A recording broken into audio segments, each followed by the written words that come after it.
ನಮಸ್ಕಾರ. ಇವತ್ತು ನಾವು ಶ್ರೀಮದ್ ಭಗವದ್ಗೀತೆಯ 6ನೇ ಅಧ್ಯಾಯಕ್ಕೆ ಹೋಗೋಣ. ಅಲ್ಲಿ ಹೇಳಿರುವ ಧ್ಯಾನದ 10 ಸೂತ್ರಗಳ ಬಗ್ಗೆ ಸ್ವಲ್ಪ ಆಳವಾಗಿ ಚರ್ಚಿಸೋಣ. ನಮ್ಮ ಹತ್ರ ಇರೋ ಯೂಟ್ಯೂಬ್ ವಿಡಿಯೋ ಭಾಗಗಳನ್ನೇ ಆಧಾರವಾಗಿಟ್ಕೊಂಡು ಮಾತಾಡೋಣ. ಅಂದ್ರೆ ಗೀತೆಯಲ್ಲಿ ಹೇಳಿರೋ ಹಾಗೆ ಒಂದು ಯಶಸ್ವಿ ಧ್ಯಾನಕ್ಕೆ ಏನು ಬೇಕು ಅನ್ನೋದನ್ನ ಅರ್ಥ ಮಾಡ್ಕೊಳ್ಳೋಣ. ಆ 10 ವಿಷಯಗಳು ದೇಶ, ಕಾಲ, ಆಸನ, ದೇಹಸ್ಥಿತಿ, ಪ್ರಾಣಸ್ಥಿತಿ, ಇಂದ್ರಿಯ ಸ್ಥಿತಿ, ಮನಸ್ಥಿತಿ, ಧಾರಣ, ಧ್ಯಾನ, ಸಮಾಧಿ. ಒಂದೊಂದಾಗಿ ಶುರು ಮಾಡೋಣ ಅಲ್ವಾ? ಮೊದಲಿಗೆ ದೇಶ ಅಂದ್ರೆ ಸ್ಥಳ. ಯಾಕೆ ಇದಿಷ್ಟು ಮುಖ್ಯ? ಖಂಡಿತವಾಗಿಯೂ. ಮೊದಲ ಸೂತ್ರವೇ ದೇಶ. ಗೀತೆ ಹೇಳುತ್ತೆ, ಶುಚೋ ದೇಶೇ ಪ್ರತಿಷ್ಠಾಪ್ಯ ಅಂತ. ಅಂದ್ರೆ ಸ್ಥಳ ಶುಚಿಯಾಗಿರ್ಬೇಕು, ಪವಿತ್ರವಾಗಿರ್ಬೇಕು, ಮತ್ತೆ ರಹಸ್ಯ ಅಂದ್ರೆ ಏಕಾಂತವಾಗಿರ್ಬೇಕು. ಉದಾಹರಣೆಗೆ ಮನೆಯ ದೇವ್ರ ಕೋಣೆ ಅಥವಾ ದೇವಸ್ಥಾನ ಇಲ್ಲ ನದಿ ತೀರದಂಥ ಒಂಥರ ಪ್ರಶಾಂತವಾದ ಜಾಗ. ಸರಿ.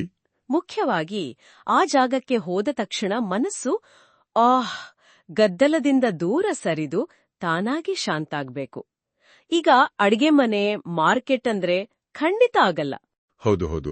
ಸುತ್ತಲಿನ ವಾತಾವರಣ ಮನಸ್ಸಿನ ಮೇಲೆ ಖಂಡಿತ ಪರಿಣಾಮ ಬೀರುತ್ತೆ. ಸರಿ, ಸ್ಥಳ ಆಯ್ತು. ಆಮೇಲೆ ಸಮಯ. ಈ ಕಾಲದ ಪ್ರಾಮುಖ್ಯತೆ ಏನು? ಸ್ಥಳದಷ್ಟೇ ಸಮಯ ಕೂಡ ಮುಖ್ಯ. ಅದು ಕೂಡ ನಮ್ಮ ಮನಸ್ಸಿನ ಮೇಲೆ ಪ್ರಭಾವ ಬೀರುತ್ತೆ. ನೀವೇ ನೋಡಿ, ಹುಣ್ಣಿಮೆ, ಅಮಾವಾಸ್ಯೆಗೆಲ್ಲ ಸ್ವಲ್ಪ ಮಾನಸಿಕ ಬದಲಾವಣೆಗಳು ಕಾಣಿಸುತ್ತೆ ಅಲ್ವಾ? ಹೌದು, ನಿಜ. ಧ್ಯಾನಕ್ಕೆ ಆಕ್ಚುಲಿ ಪ್ರಾತಃ ಕಾಲ ಅಂದ್ರೆ ಸೂರ್ಯೋದಯದ ಸಮಯ ಮತ್ತೆ ಸಾಯಂಕಾಲ ಅಂದ್ರೆ ಸೂರ್ಯಾಸ್ತದ ಸಮಯ, ಇವೆರಡೂ ತುಂಬಾ ಶ್ರೇಷ್ಠ ಅಂತ ಹೇಳ್ತಾರೆ. ಯಾಕೆ ಹಾಗೆ? ಕಾರಣ, ರಾತ್ರಿ ನಿದ್ದೆ ಮಾಡಿ ಎದ್ಮೇಲೆ ಅಥವಾ ದಿನದ ಕೆಲಸ ಎಲ್ಲ ಮುಗಿದ್ಮೇಲೆ ಆಗ ಮನಸ್ಸು ಸ್ವಲ್ಪ ಸಹಜವಾಗಿ ಶಾಂತವಾಗಿರುತ್ತಲ್ವಾ? ಸೊ ಆರಂಭಿಕ ಹಂತದಲ್ಲಿ ಇರೋರಿಗೆ ಇದು ಬಹಳ ಅನುಕೂಲ. ಗೀತೆಯ ಪ್ರಕಾರ ಯಾವಾಗ್ಲೂ ಮಾಡಬೇಕು, ಆದ್ರೆ ಶುರುವಿಗೆ ಈ ಸಮಯಗಳು ಬೆಸ್ಟ್. ಅರ್ಥ ಆಯ್ತು. ಸ್ಥಳ, ಸಮಯ ಆಯ್ತು. ಈಗ ನಮ್ಮ ಶರೀರದ ಕಡೆ ಬರೋಣ. ಕುಳಿತುಕೊಳ್ಳುವ ಭಂಗಿ ಅಂದ್ರೆ ಆಸನ. ಇದರ ಬಗ್ಗೆ ಏನ್ ಹೇಳಲಾಗಿದೆ? ಮೂರನೇದು ಆಸನ. ಇದಕ್ಕೆ 2 ಅರ್ಥ ಇದೆ. ಒಂದು, ನಾವು ಕೂರುವ ಭಂಗಿ. ಪತಂಜಲಿ ಯೋಗ ಸೂತ್ರದಲ್ಲಿ ಸ್ಥಿರ ಸುಖಮಾಸನಂ ಅಂತ ಇದೆಯಲ್ಲ, ಅಂದ್ರೆ ಜಾಸ್ತಿ ಹೊತ್ತು ಅಲ್ಲಾಡದೆ ಆರಾಮಾಗಿ ನೋವಿಲ್ದೆ ಕೂರಕ್ಕಾಗ್ಬೇಕು. ಓಹೋ, ಅಂದ್ರೆ ಪದ್ಮಾಸನದಲ್ಲೇ ಕೂರಬೇಕು ಅಂತೇನಿಲ್ಲ. ಇಲ್ಲ.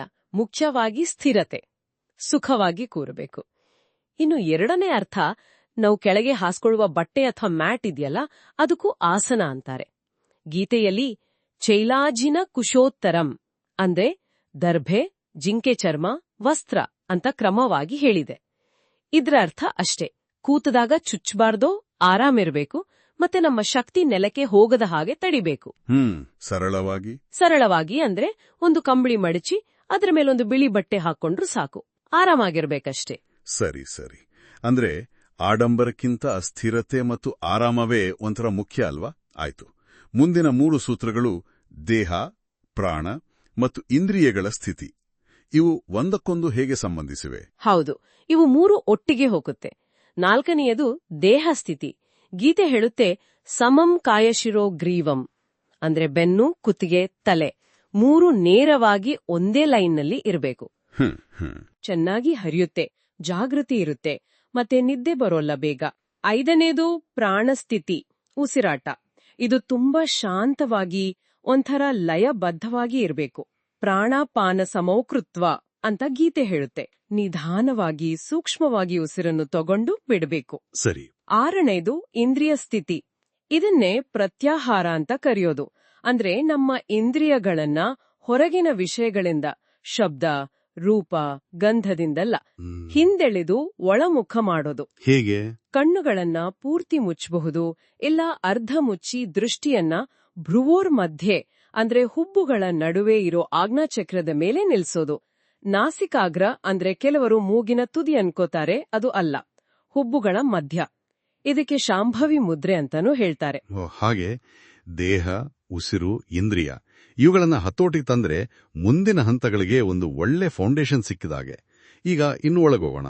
ಮನಸ್ಸು, ಧಾರಣ, ಧ್ಯಾನ, ಸಮಾಧಿ. ಇದರ ಬಗ್ಗೆ ಹೇಳಿ. ಹೌದು. 7ನೇಯದು ಮನಸ್ಥಿತಿ. ಗೀತೆ ಪ್ರಕಾರ ಮನಸ್ಸು ಪ್ರಶಾಂತಾತ್ಮ ವಿಗತಭೀಹಿ ಬ್ರಹ್ಮಚಾರಿ ವ್ರತೆ ಸ್ಥಿತ ಆಗಿರ್ಬೇಕು. ಅಂದ್ರೆ ಶಾಂತವಾಗಿ, ಭಯ ಇಲ್ಲದೆ ಮತ್ತೆ ಬ್ರಹ್ಮಚರ್ಯ ವ್ರತದಲ್ಲಿ ಸ್ಥಿರವಾಗಿರಬೇಕು. ಬ್ರಹ್ಮಚರ್ಯ ವ್ರತ ಅಂದ್ರೆ ಕೇವಲ ಶಾರೀರಿಕ ಸಂಯಮ ಅಷ್ಟೇ ಅಲ್ಲ. ಇಂದ್ರಿಯ ನಿಗ್ರಹ, ನಮ್ಮ ಆಧ್ಯಾತ್ಮಿಕ ಗುರಿಗೆ ಒಂದು ಬದ್ಧತೆ, ಭಗವಂತನಿಗೆ ಶರಣಾಗೋದ್ರಿಂದ, ಮತ್ತೆ ಯುಕ್ತಾಹಾರ ವಿಹಾರಸ್ಯ ಅಂದ್ರೆ ಆಹಾರ, ನಿದ್ದೆ, ಕೆಲ್ಸ ಎಲ್ಲಾದ್ರಲ್ಲೂ ಒಂದು ಶಿಸ್ತು ಪಾಲಿಸೋದ್ರಿಂದ ಮನಸ್ಸು ಶಾಂತ ಆಗತ್ತೆ.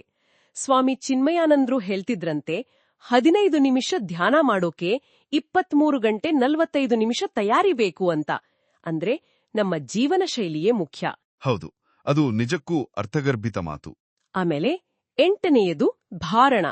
ಇಲ್ಲಿಂದ ನಿಜವಾದ ಅಂತರಂಗ ಸಾಧನೆ ಶುರು. ಮನಸ್ಸನ್ನು ಒಂದು ನಿರ್ದಿಷ್ಟ ಧ್ಯೇಯ ವಸ್ತುವಿನ ಮೇಲೆ, ಅದು ದೇವರ ರೂಪ ಇರ್ಬೋದು, ನಾಮ, ಜ್ಯೋತಿ ಅಥವಾ ಆತ್ಮ, ಅದರ ಮೇಲೆ ನಿಲ್ಸೋ ಪ್ರಯತ್ನ. ಯೋಗಸೂತ್ರ ದೇಶಬಂಧಶ್ಚಿತ್ತಸ್ಯ ಧಾರಣ ಅಂತ ಹೇಳುತ್ತೆ. ಗೀತೆ ಶನೈಹಿ ಶನೈರು ಪರಮೇತ್ ಅಂತ ಹೇಳುತ್ತೆ. ಅಂದ್ರೆ ನಿಧಾನವಾಗಿ ತಾಳ್ಮೆಯಿಂದ ಮನಸ್ಸನ್ನ ಅಲ್ಲಿಗೆ ತರಬೇಕು. ಸರಿ, ಅದು ಧಾರಣ. ಇನ್ನು ಧ್ಯಾನ 9ನೇದು ಧ್ಯಾನ. ಧಾರಣೆಯಲ್ಲಿ ಮನಸ್ಸು ಸ್ವಲ್ಪ ಹೊತ್ತು ನಿಂತು ಮೇಲೆ ಅದೇ ಧ್ಯೇಯ ವಸ್ತುವಿನ ಕಡೆಗೆ ಆಲೋಚನೆಗಳು. ಹೇಗೆ ಅಂದ್ರೆ ಎಣ್ಣೆ ಧಾರೆಯಂತೆ, ತೈಲ ಧಾರಾವತ್, ಅಡೆತಡೆ ಇಲ್ಲದೆ ಒಂದೇ ಸಮನೆ ಹರಿಯೋದು. ತತ್ರ ಪ್ರತ್ಯಯೇಕತಾನತ ಧ್ಯಾನಂ. ಮನಸ್ಸು ಚಂಚಲ ಅಲ್ವಾ? ಯತೋ ಯತೋ ನಿಶ್ಚರತಿ ಮನಶ್ಚಂಚಲಮಸ್ಥಿರಂ.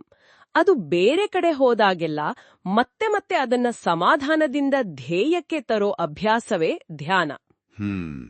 ಅಂದ್ರೆ ಧಾರಣ ಅನ್ನೋದು ಪ್ರಯತ್ನ, ಧ್ಯಾನ ಅನ್ನೋದು ಒಂಥರ ಸಹಜ ಹರಿವು. ಹೌದು ಹೌದು. ಇನ್ನು 10ನೇಯ ಕೊನೆಯ ಹಂತ ಸಮಾಧಿ. ಮನಸ್ಸು ಆ ಧ್ಯೇಯ ವಸ್ತುವಿನಲ್ಲೇ ಪೂರ್ತಿಯಾಗಿ ಲೀನವಾಗಿ ತಾನು ಬೇರೆ ವಸ್ತು ಬೇರೆ ಅನ್ನೋ ಅರಿವೇ ಇಲ್ಲದ ಹಾಗೆ ಆಗೋ ಸ್ಥಿತಿ. ತದೇವಾರ್ಥ ಮಾತ್ರ ನಿರ್ಭಾಸಂ ಸ್ವರೂಪ ಶೂನ್ಯಮಿವ ಸಮಾಧಿಹಿ. ಅಂದ್ರೆ ಕೇವಲ ಆ ವಸ್ತುವಿನ ಅರಿವು ಮಾತ್ರ ಇರುತ್ತೆ. ತಲ್ಲೀನತೆ, ತನ್ಮಯತೆ, ಅಬ್ಸಾರ್ಪ್ಷನ್ ಅಂತೀವಲ್ಲ ಹಾಗೆ. ಇದರಲ್ಲಿ ಸವಿಕಲ್ಪ, ನಿರ್ವಿಕಲ್ಪ ಅಂತ 2 ಸ್ಥಿತಿಗಳು ಇವೆ, ರೂಪದ ಜೊತೆ ರೂಪ ಇಲ್ಲದೆ. ಅದ್ಭುತವಾಗಿ ವಿವರಿಸಿದಿರಿ. ದೇಶ ಕಾಲದಿಂದ ಹಿಡಿದು ಸಮಾಧಿಯವರೆಗೆ ಈ ಹಂತಗಳನ್ನ ಕ್ರಮವಾಗಿ ಮಾಡಿದ್ರೆ ಏನು ಫಲ ಸಿಗುತ್ತೆ? ಕೊನೆಗೆ ಸಾಧಕನಿಗೆ ಇದರಿಂದ ಲಾಭ ಏನು? ಗೀತೆ ಬಹಳ ಸ್ಪಷ್ಟವಾಗಿ ಹೇಳುತ್ತೆ, ಈ ರೀತಿ ಅಭ್ಯಾಸ ಮಾಡೋ ಯೋಗಿಗೆ ಸುಖಮುತ್ತಮಂ ಉಪೈತಿ. ಅಂದ್ರೆ ಅತ್ಯುತ್ತಮವಾದ, ಅಂದ್ರೆ ಈ ಲೌಕಿಕ ಸುಖ ಅಲ್ಲ, ಅಲೌಕಿಕವಾದ ಸುಖ, ಶಾಂತಿ, ಆನಂದ, ತೃಪ್ತಿ ಸಿಗುತ್ತೆ. ಮನಸ್ಸು ಪ್ರಶಾಂತ ಮನಸಂ ಶಾಂತರಜಸಂ ಆಗುತ್ತೆ. ಅಂದ್ರೆ ಪೂರ್ತಿ ಶಾಂತವಾಗಿ ರಜೋಗುಣದ ಚಂಚಲತೆಯೆಲ್ಲ ಹೋಗ್ಬಿಡುತ್ತೆ. ಎಷ್ಟರ ಮಟ್ಟಿಗೆ ಸ್ಥಿರ ಆಗುತ್ತೆ ಅಂದ್ರೆ ಯಸ್ಮಿನ್ ಸ್ಥಿತೋ ನ ದುಃಖೇನ ಗುರುಣಾಪಿ ವಿಚಾಲ್ಯತೆ.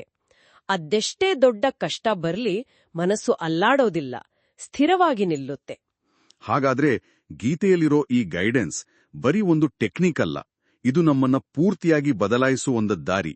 ಸ್ಥಳ, ಸಮಯದಿಂದ ಶುರು ಮಾಡಿ ಕೊನೆಗೆ ಮನಸ್ಸನ್ನ ಲೀನ ಮಾಡೋ ಸಮಾಧಿಯವರೆಗಿನ ಈ ಪ್ರಯಾಣ ನಿಜವಾದ ಶಾಂತಿ, ಸ್ಥಿರತೆಗೆ ದಾರಿ ಮಾಡುತ್ತೆ. ಖಂಡಿತ. ಇಲ್ಲಿ ಒಂದು ಯೋಚನೆ ಮಾಡೋಕೆ ಅವಕಾಶ ಇದೆ ನೋಡಿ. ಸಾವಿರಾರು ವರ್ಷಗಳ ಹಿಂದೆ ನಮ್ಮ ಶಾಸ್ತ್ರಗಳಲ್ಲಿ ಇಷ್ಟು ಕ್ರಮಬದ್ಧವಾಗಿ ವೈಜ್ಞಾನಿಕವಾಗಿ ಹೇಳಿರೋ ಈ ಧ್ಯಾನ ಮಾರ್ಗಕ್ಕೂ ಇವತ್ತು ನಾವು ನೋಡೋ ಮಾಡರ್ನ್, ಕೆಲವೊಮ್ಮೆ ಸಿಂಪ್ಲಿಫೈಡ್ ಧ್ಯಾನ ಪದ್ಧತಿಗಳಿಗೂ ಏನ್ ವ್ಯತ್ಯಾಸ? ಈ 10 ಸೂತ್ರಗಳನ್ನು ಪೂರ್ತಿಯಾಗಿ ಅಳವಡಿಸಿಕೊಂಡ್ರೆ ಸಿಗೋ ಲಾಭಗಳೇನು? ಅಥವಾ ಈಗಿನ ಕಾಲಕ್ಕೆ ತಕ್ಕ ಹಾಗೆ ಬದಲಾಯಿಸಿಕೊಳ್ಳೋದ್ರಲ್ಲಿ ಏನಾದ್ರೂ ಅರ್ಥ ಇದೆಯಾ? ಇದು ಯೋಚಿಸಬೇಕಾದ ವಿಷಯ. ಖಂಡಿತ, ಇದೊಂದು ಒಳ್ಳೆ ಚಿಂತನೆ. ಇವತ್ತಿನ ಈ ವಿವರವಾದ ಚರ್ಚೆಗೆ ಧನ್ಯವಾದಗಳು. ಇಲ್ಲಿಗೆ ಮುಕ್ತಾಯ ಮಾಡೋಣ.